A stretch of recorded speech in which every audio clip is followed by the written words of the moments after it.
Hello my fellow Patriots, this is Alex with Disabled Vets Perspective. Unfortunately, this video has to start with some bad news. We lost a great Patriot, a major fighter in our cause about a week ago.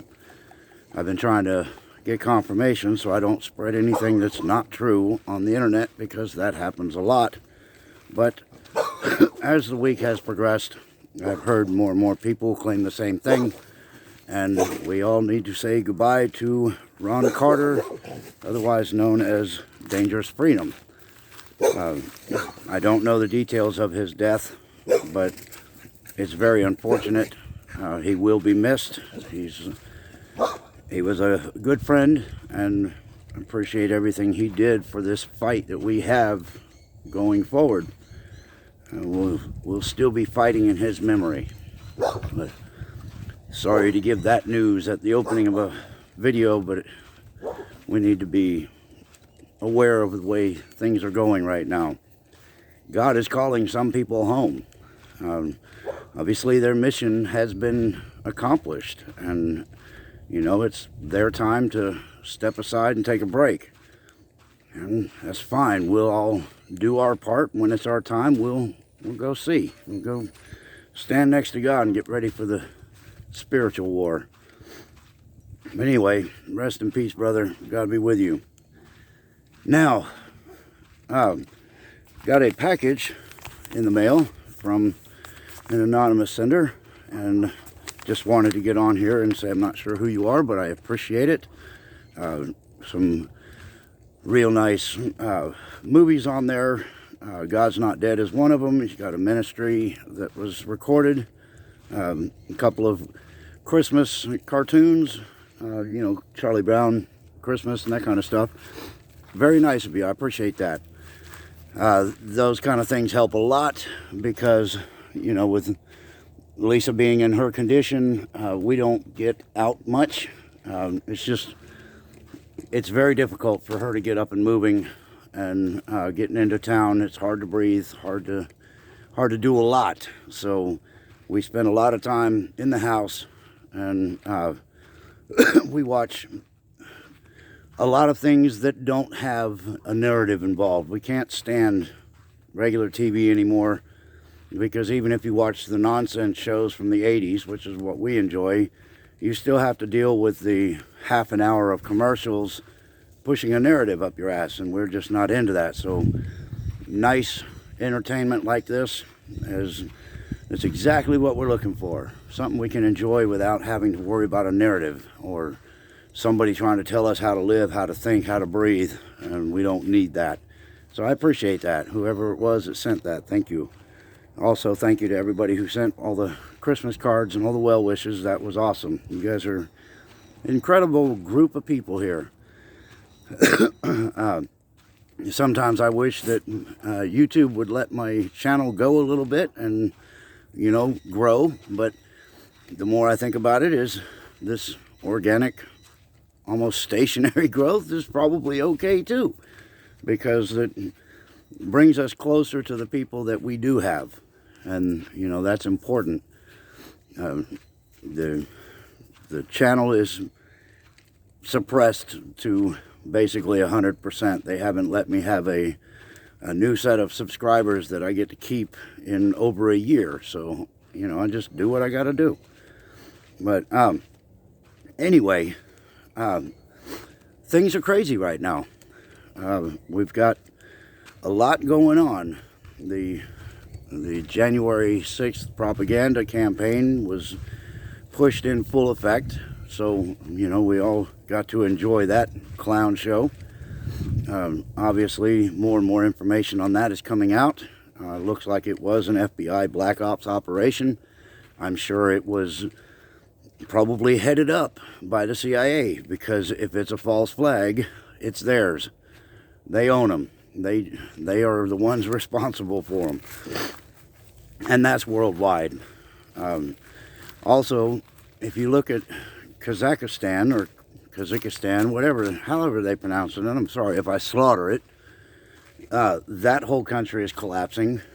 And interesting little side note about that country is apparently the Bitcoin harvesting. That's the #1 location for that. And they have shut down their internet so that people can't see what they're doing, considering that they are basically in a civil war right now with their government, and they're saying it's over gas prices. But we all know that if they're saying something, then it's probably not accurate. So my guess is that the Kazakhstan is the central location for the Illuminati, for the Freemasons, for the no-do-gooders that are out to get us all. They have a city that they built, Atlanta, or I can't think of it, Estonia or something. But this whole city is set up with the sun god in the middle of the pavilion so that they can worship him. It's got the pyramid at one end. It's got the new the 2 pillars. Everything is right there. The whole city is built out of Freemason symbology and Satanism. So my guess is that these folks were moving in to take their positions as they create their new world order, and the locals decided, no. Now this is opinion, so don't anybody get up there and say, well, you don't know what the hell you're talking about. This is my opinion. I'm the kind of person that puts things together using information that I have from other places, and then I come up with what they would call an EWAG. It's an educated, wise-ass guess. So I use the EWAG technique, which is something we could all do, because we have critical thinking skills that a lot of people aren't using, that just blows my mind. But it's still very difficult to go out and mingle in the public, because it's hard to be this awake in this matrix.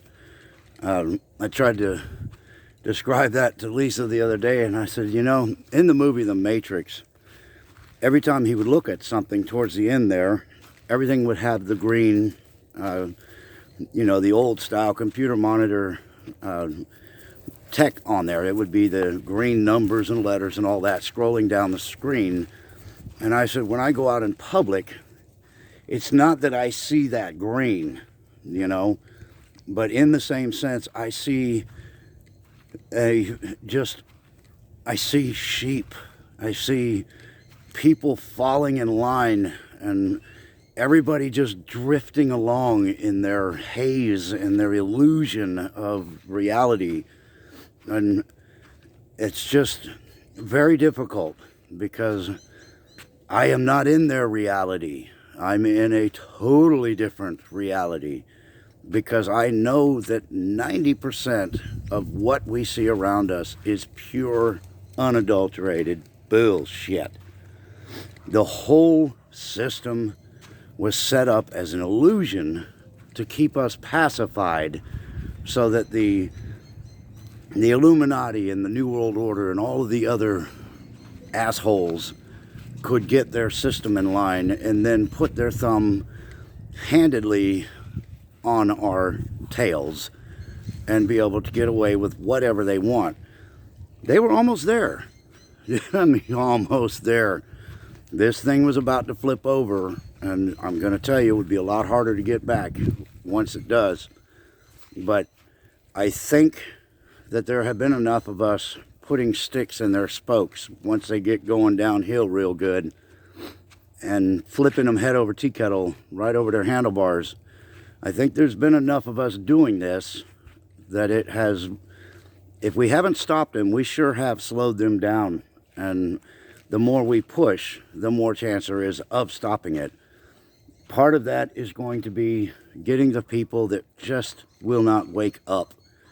Either getting them awake or bypassing them, and just doing what we have to do and stop trying to wake up people that just can't. There's a a level of discomfort in this reality that some of you may understand it, but when you are this awake, surrounded by the sleeping masses, it does get difficult sometimes. So it's up to us to get out of the way from those that will not come to the light and focus more on the people that are starting to wake up. Our army is strong. The nations around the world that are fighting tyranny are gathering in masses. And the more they do, the more you hear the panic and the concern by their world leaders. Look at Macron, that little twidget, as my buddy at RRC would say. He's sitting there telling a huge population of his country, because you're not jabbed, you are not a citizen. So he has just removed the citizenry of his country in one verbal swoop. And the question now is he going to take their passports away? Is he going to take them to the border and kick them over and say, that's it, you're on your own? You know, man without a country kind of stuff? I don't think so. I think it's all bluster. I think they're just flapping their yap. But when they're making absolutely ignorant and stupid statements like that, it's because they're losing. When you have a 5-year-old child and you've told them to do something, or you're going to take that toy away from them and they won't play with it until you feel like they can have it back. So the kid keeps fighting and keeps doing what they're doing, and you yank that toy out of their hand and you say, I told you, and now you're not getting it. Watch that 5-year-old gyrate across the floor, pitch a fit, go absolutely nuts, and then you'll understand where we are with these idiot leaders. And pardon my verbiage there, I did not mean leaders. These puppets of the deep state, they are absolutely useless. And the more we win, the more they scream. Come on, Pop. Disappearing act dog. Oh, there you are. Jeez. Sneak up on a man like that. But anyway, I just wanted to get on here and let you know how things are right now. It looks pretty dark, but it ain't. We're doing okay.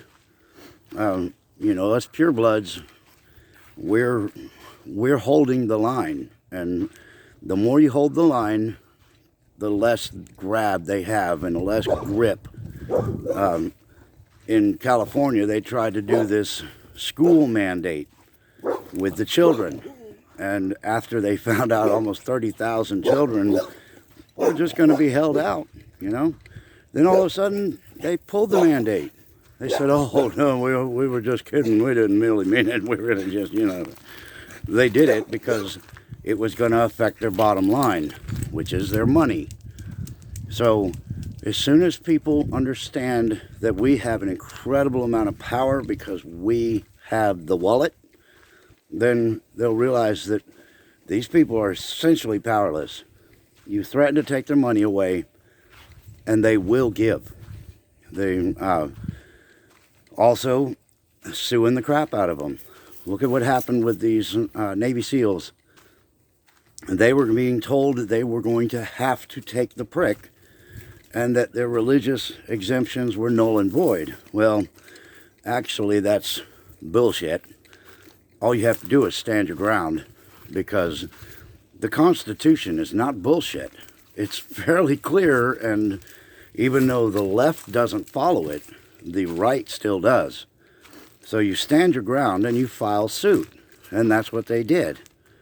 Now they are relieved from having to get the prick, but also a lawyer has said that they cannot be punished for resisting the prick. So you know there would have been some vendetta against them by their commanding officers. You embarrassed us, so we're going to make this sting for you. Well, if they do that, then they can be sued. So, you know, it just becomes a big circle jerk. Everybody's suing everybody. But that's the way this game's got to be played. We all have to do our part. We have to make it uncomfortable for the puppets, because their puppet masters will also get frustrated. And we can see it. So we have to do our part. Everybody just hold the line. Go about your daily lives. Resist anything that is against the Constitution. You know, these private businesses say, oh, well, you don't come in here unless you have the diaper on your face. And it's up to you to either go get a couple hundred of your friends and go in there anyway, or become a loudmouth and make sure that nobody goes in there. Guess what? We're actually finding out that these Patriots, they're actually in pretty great number. We are really wreaking havoc on these companies that don't want to support us. The companies that force mandates, they get boycotted by the Patriots. And when they do, they notice it, because we have a huge number. The problem is the news is telling you that we are a small group. And we're not, but the only way we can prove we're not is when somebody turns their back on you and then turns their back on the Constitution, or tries to restrict you from having the rights that you inherited by God, not that they gave you. Then you have to boycott these things. You have to, you know, they're welcome to stay in business. We're not about cancel culture or, you know, destroy somebody by, you know, making accusations or whatever. But we have the power to technically destroy somebody just by not being there. So if we just don't go, pretty soon the arms will be open and they'll be calling us in. It's that simple, because they know they can't survive without the purebloods. There aren't enough of the people that have lined up for the prick to sustain the economy that they think that they have. So do our part. Anyway, I just wanted to get on there and say those couple of things. I know I get mouthy and long and all that, but it's important that we know where we stand and the true power that we have. Some people just don't see it yet because they're not allowed to see it. If somebody comes out and challenges the narrative, they get shut up and they get blacklisted so that their voice is squelched. So then somebody else has to pop up and say it. Maybe they reach a few more people before they get squelched. But until this thing is over, that's the way we got to play it. If I ever get squelched, I'm sure somebody else will jump up there and take over where I left off and try to keep going with the information and the motivation. Because that's part of what I do. I want to motivate you guys to fight the system. Don't cower to them. Don't be intimidated by these people. They are human. Some of them. Different video. But anyway, it's just somebody told these people they have power, so they bow up their chest and they act like they have power. And then it's up to us to let the air out of their windbags and tell them that no, they do not have power. But we the people, we have the power. All right, that's really what I got for y'all. Again, rest in peace, my brother, Ron Carter, and the rest of y'all. If you like what I have to say, make sure you hit the like button on the way out the door. Tell your friends about me if they want to sign up and become subscribed to my channel. You know, everybody's got to do this together. And until we win this thing, stay in the fight.